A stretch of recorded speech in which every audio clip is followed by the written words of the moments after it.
सूचना केवल हमारे विचार हैं, वित्तीय सलाह नहीं। निर्णय लेने से पहले खुद शोध करें। किसी भी लाभ या हानि के लिए हम उत्तरदायी नहीं हैं।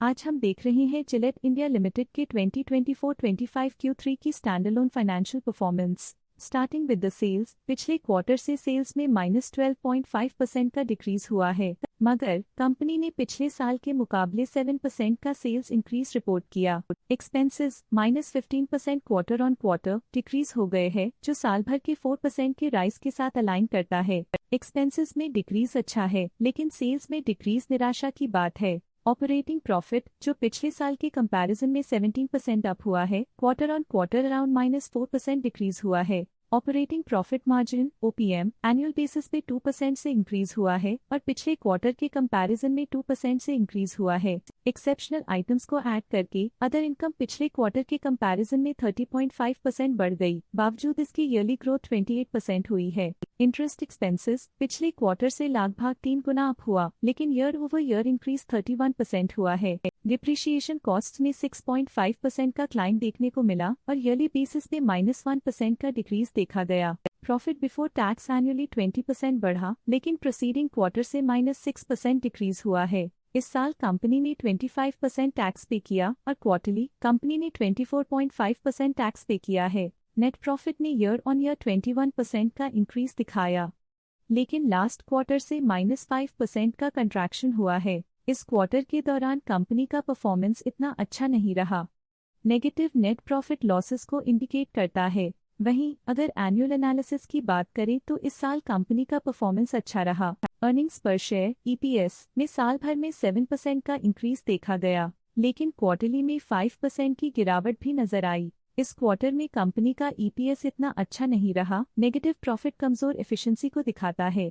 जिलेट इंडिया लिमिटेड के फाइनेंशियल स्नैपशॉट को रिव्यू करते हुए कुछ मुख्य ट्रेंड्स सामने आए हैं, जो कंपनी की परफॉर्मेंस पर रोशनी डालते हैं। दिसंबर 2021 से दिसंबर 2024 तक जिलेट इंडिया लिमिटेड की फाइनेंशियल जर्नी में सबसे पहले बात करते हैं सेल्स की। इस साल सेल्स में 10% की वृद्धि हुई है और पिछले 4 सालों में 32.5% की वृद्धि हुई है, जो एक निरंतर अपवर्ड ट्रेंड को दर्शाता है। पिछले 3 साल से सेल्स लगातार बढ़ती जा रही है, जो मार्केट एक्सपेंशन और कंज्यूमर डिमांड में वृद्धि को दर्शाता है। अब बात करते हैं एक्सपेंसेस की। इस साल एक्सपेंसेस 6% बढ़े हैं और 4 सालों में 25% का इजाफा हुआ है। इस साल सेल्स और एक्सपेंसेस एक साथ बढ़ रहे हैं, जो बैलेंस्ड ऑपरेशनल अप्रोच को दर्शाता है। ऑपरेटिंग प्रॉफिट का सफर स्टेडिली ऊपर चढ़ रहा है, इस साल 23% की बढ़ोतरी के साथ और पिछले 4 सालों में 62% का नोटिसेबल राइज हुआ है। पिछले 3 साल से ऑपरेटिंग प्रॉफिट लगातार बढ़ रहा है, जो कॉस्ट मैनेजमेंट और ऑपरेशनल कुशलता को दर्शाता है। नेट प्रॉफिट का सफर ऊपर की ओर चल पड़ा है, इस साल 21% की चढ़ाई के साथ पिछले 4 सालों में 66% की शानदार वृद्धि हुई है।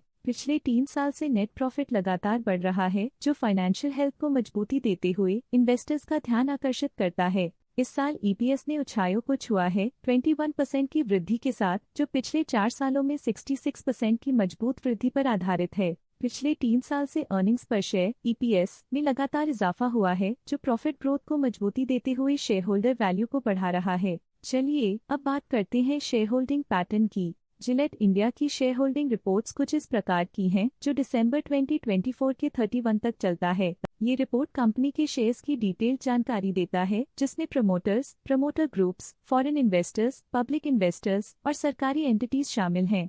पब्लिक हेल्थ शेयर्स का परसेंटेज 2024 के सितंबर में 10.95% से 2024 के दिसंबर में 10.94% तक डिक्रीज हो गया। इस डिक्रीज से साफ है कि इस टाइम पीरियड में कंपनी में पब्लिक का हिस्सा डिक्रीज हुआ है।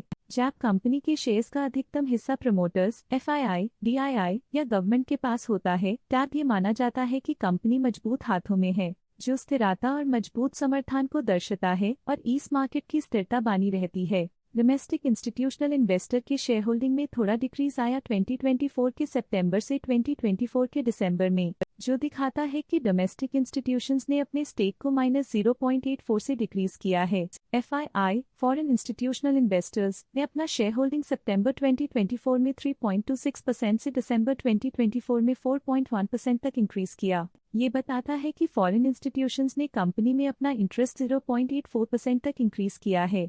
दोनों के और 2024 के दिसंबर में गवर्नमेंट ओनरशिप में एक नोटेबल इंक्रीज देखा 0.01% तक बढ़ गई, जो इंडिकेट करता है कि इस समय में गवर्नमेंट का पोजीशन कंपनी में मजबूत होता जा रहा है।